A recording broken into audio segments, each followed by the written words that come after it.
Bismillahirrahmanirrahim. Assalamualaikum warahmatullahi wabarakatuh. Selamat pagi dan salam sejahtera bagi kita semua. Tabik pun. Baiklah, kita memulai perkuliahan kita yang kedua ya.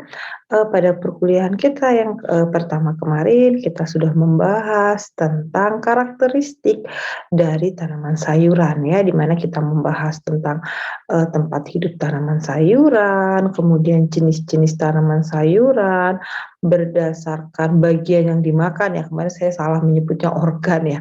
Organ itu seperti manusia. Artinya bagian-bagian yang dapat dimakan gitu kan, kemudian tempat hidup tanamannya, kemudian kita membahas juga tentang kandungan-kandungan vitamin yang ada pada tanaman sayuran. Nah, kemudian sekarang kita akan berbicara ataupun kita akan membahas mengenai gitu kan, budidaya dari tanaman sayuran ya. Jadi budidaya dari tanaman sayuran ini kita akan lebih spesifikkan lagi bahwa kita akan membahas tentang budidaya tanaman sawi gitu ya. Nah, budidaya tanaman sawi gitu kan. Nah, di mana memang ya negara Indonesia sekarang ini kan merupakan negara agraris ya. Di mana negara agraris ini artinya sebagian besar penduduk kita itu adalah petani gitu kan. Nah, memang padahal sebagian besar penduduk kita ini sudah banyak yang menjadi petani. Namun pada zaman sekarang ini gitu ya, banyak sekali generasi-generasi muda gitu kan kurang berminat ya untuk menekuni bidang pertanian. Padahal bidang pertanian ini gitu ya sangat menjanjikan untuk saat ini gitu ya, karena seperti tanaman sayuran itu juga adalah tanaman-tanaman yang semakin hari itu semakin meningkat kebutuhannya ya, karena untuk kebutuhan pangan, untuk kebutuhan gizi bagi masyarakat, sehingga sebenarnya banyak peluang pasar ya untuk tanaman sayuran ini gitu kan, sehingga layak sebenarnya untuk dijadikan usaha, sehingga kalangan muda seharusnya harus lebih semangat ya untuk menekuni dunia pertanian. Nah, di sini memang sawi ya ataupun tanaman sawi ini adalah daging, manfaatnya itu sangat bermanfaat. Daging tanaman sawi ini adalah daunnya lah ya, itu sangat bermanfaat ya. Dan tanaman sawi ini memiliki prospek tentunya yang sangat besar untuk dunia pertanian ataupun untuk perkembangan dari dunia pertanian ya. Nah, kemudian kita mempelajari gitu kan tentang budidaya tanaman sawi ini adalah diharapkan ya bahwasanya dengan mempelajari budidaya tanaman sawi ini kita dapat mendapatkan informasi bagaimana sih teknik budidaya tanaman sawi daging ini ataupun pakcoy ya. Kemudian maaf, berarti tadi saya salah, maksudnya sawi daging itu jenisnya ya, ataupun jenis dari sawi, karena kan banyak jenis sawi ya. Jadi ini yang kita akan pelajari saat ini adalah jenis tanaman sawi pakcoy ya. Kemudian mengetahui kendala-kendala ya yang kita hadapi. Apa sih kendala yang kita hadapi dalam membudidayakan tanaman sawi yang secara konvensional ya. Kemudian juga kita akan berbicara tentang manfaatnya kita membudidayakan tanaman ataupun mempelajari tentang budidaya tanaman sawi. Artinya manfaatnya itu memberikan tambahan pengetahuan ya. Kemudian mengetahui teknik budidayanya, kendala-kendala yang dihadapi jika kita membudidayakan tanaman sawi, kemudian tentunya menambah pengalaman ya dalam kegiatan-kegiatan budidaya sawi, baik secara konvensional, kemudian nanti pada saat praktikum gitu ada penyusunan laporan, kalian akan belajar bagaimana menyusun laporan ya, kemudian membiasakan diri juga menghadapi kendala ataupun masalah yang ada di lapangan, seperti nanti ada hama dan penyakit yang menyerang gitu kan, kita harus mencari solusinya, harus seperti apa, dan diharapkan dengan kalian mempelajari ataupun mengerti tentang cara budidaya tanaman sawi ini, itu tadi, jadi meningkatkan minat ya, minat dari generasi penerus, generasi muda terhadap pertanian Indonesia. Karena saat ini itu tadi kan, minat zaman sekarang, anak zaman sekarang minat ke pertanian Indonesia ini sudah mulai rendah ya. Selain itu juga memberikan tambahan ilmu ya dan pengetahuan tentang bagaimana teknik budidaya ya tanaman eh, sawi ataupun pakcoy itu kan secara konvensional, dan diharapkan dapat meningkatkan keterampilan mahasiswa ya di bidang pertanian, terutama pada saat nanti praktikum ya, praktikum kita melakukan praktikum, diharapkan ini melatih keterampilan sehingga harus sungguh-sungguh ya, kemudian meningkatkan minat kita generasi muda untuk akhirnya juga ikut bertani gitu kan, karena memang prospeknya yang begitu besar ataupun tingginya prospek tentang ataupun meningkatnya prospek ataupun banyaknya peluang pasar untuk tanaman sayuran, sehingga memang tanaman sayuran ini sangat layak untuk diusahakan. Baiklah, jadi tanaman sawi ini memang merupakan salah satu jenis gitu ya tanaman sayuran yang memiliki famili kubis-kubisan ya. Jadi memang tanaman ini diduga berasal dari negeri Cina gitu ya. Nah, memang sawi ini masuk ke Indonesia itu sekitar abad ke 17 gitu ya. Ya, namun sayuran ini cukup populer ya, cukup populer, kemudian banyak diminati masyarakat gitu kan, ataupun di kalangan masyarakat. Nah, memang tanaman sawi ini sendiri gitu ya, memang rasanya enak. Kemudian kandungan gizi yang dibutuhkan oleh manusia apa aja? Jadi kandungan gizi yang terdapat pada tanaman sawi ini itu seperti energi, kemudian protein, kemudian lemak, kemudian karbohidrat, serat, fosfor, zat besi, natrium, kalium, maupun sumber vitamin A. Kemudian kandungan gizi serta rasa yang enak itulah akhirnya yang menjadikan salah satu produk pertanian ataupun produk pertanian tanaman sawi ini banyak diminati. Itu kan, sehingga memang akhirnya memiliki potensi komersial yang sangat tinggi gitu ya. Nah, memang tanaman sawi ini kalau kita lihat dari klasifikasinya ya, jadi klasifikasi ataupun sistematika ya dari tata nama dari tanaman sawi ini gitu ya, tanaman sawi ini masuk ke dalam kingdom Plantae, kemudian subkingdom Trachobionta, kemudian superdivisinya Spermatophyta, kemudian divisinya Magnoliphyta, kemudian kelasnya juga Magnoliphytae gitu ya, kemudian ada subdivisinya, kemudian ada ordo dan lain sebagainya ya. Bisa dibaca pada slide ini ya, untuk morfologi ataupun untuk sistematika dari tanaman sawi. Kemudian kalau kita lihat dari segi morfologinya, tanaman sawi ini biasanya tanaman yang dimanfaatkan daun maupun bunganya ya. Kemudian percabangannya yang silindris atau menyebar ke segala arah. Kemudian pangkal batangnya itu menggembung. Kemudian dapat hidup di daerah tropis maupun subtropis. Kemudian memiliki batang pendek yang berruas-ruas, memiliki akar tunggal, daun yang lebar, kemudian tangkai yang membesar.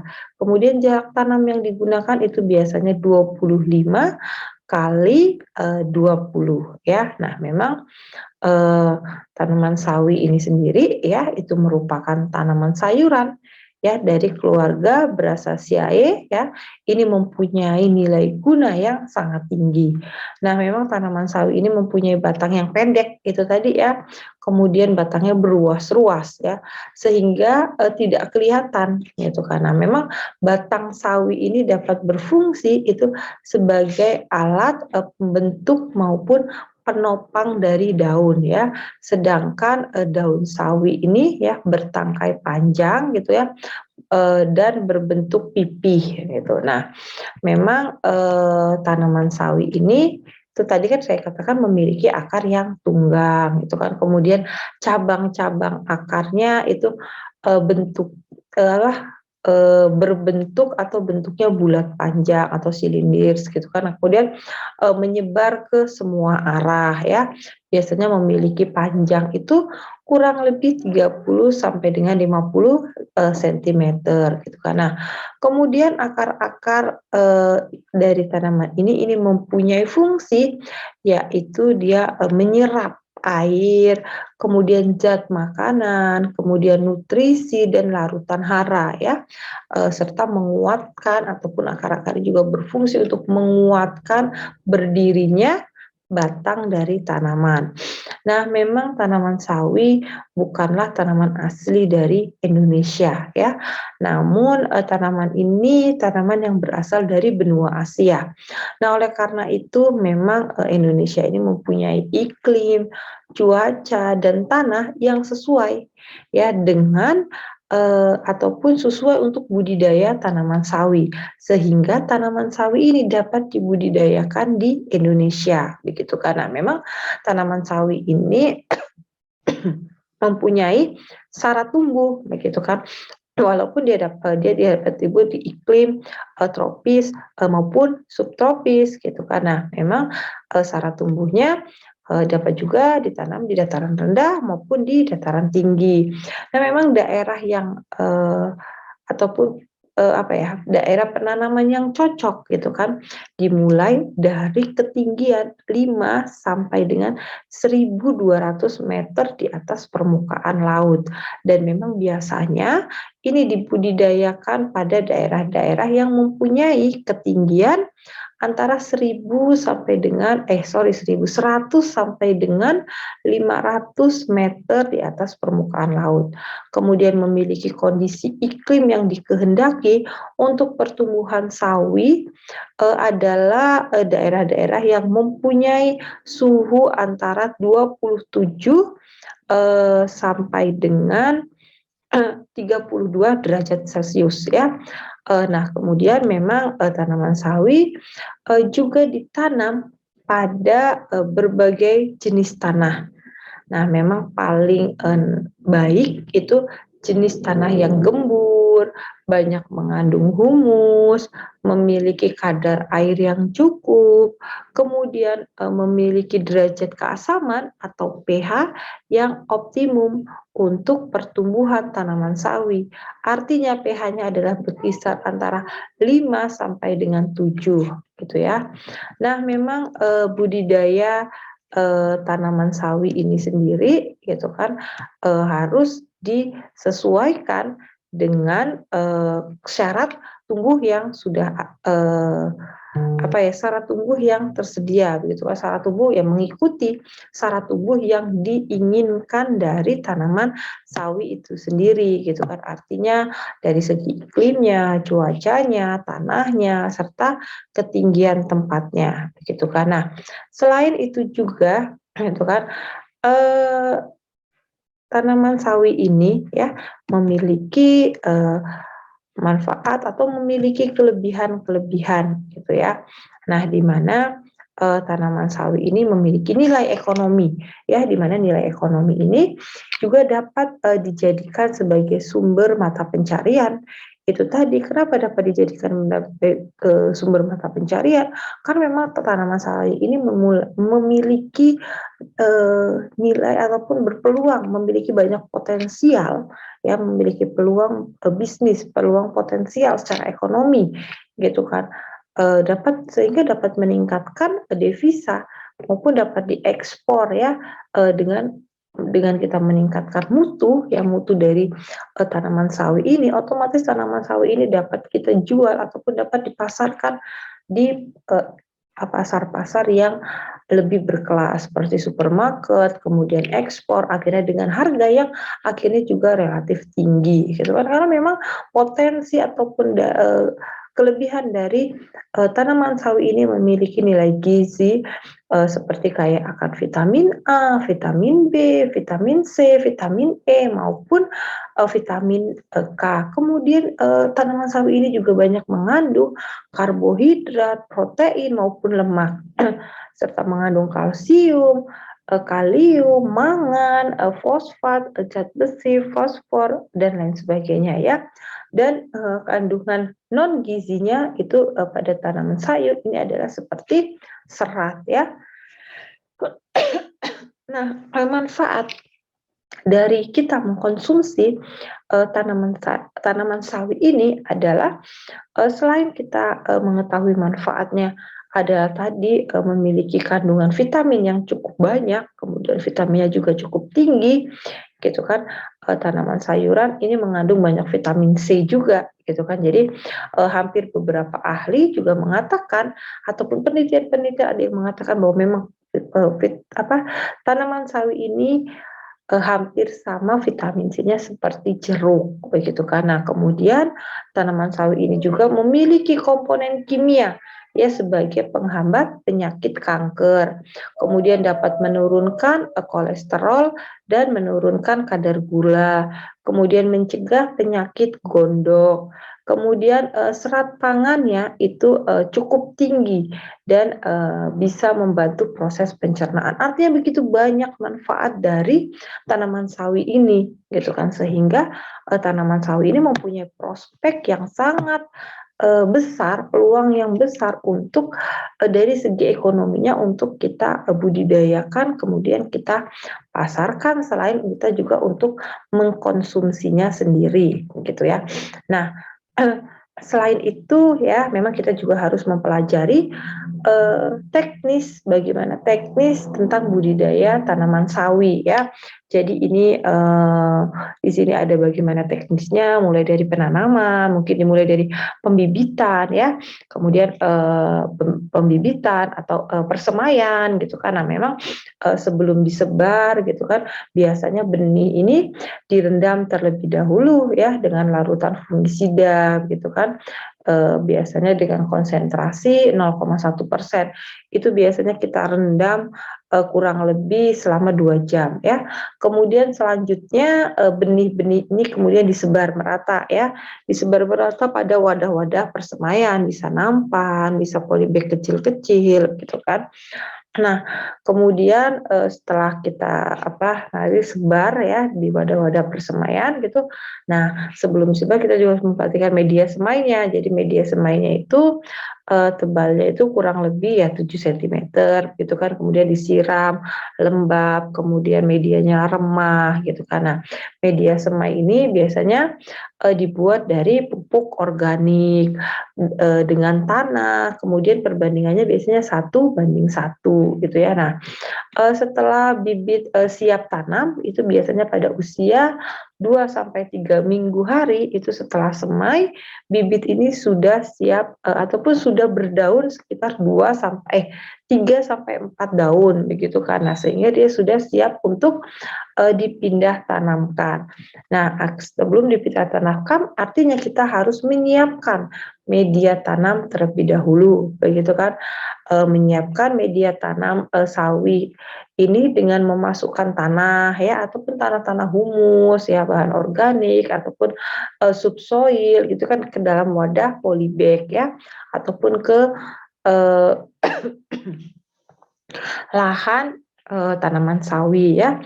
Kemudian kalau kita pakai polybag artinya media tanamnya itu setelah diisi hampir penuh itu kita menyisakan beberapa senti ya pada ujung polybagnya agar mudah ya. Kemudian kita juga harus melakukan pemupukan. Jadi pemupukan ini dilakukan 3 hari ya sebelum tanaman diberi pupuk organik.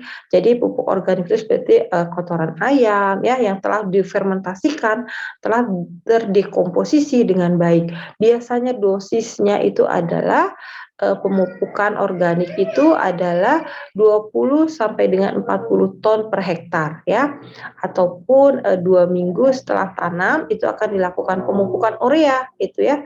Biasanya 150 kilogram per hektar. Nah, memang agar pemupukan biasanya lebih merata ya, pupuk urea maupun pupuk organik itu kemudian diaduk-aduk ya, diaduk-aduk ke dalam larikan di samping barisan tanaman gitu ya.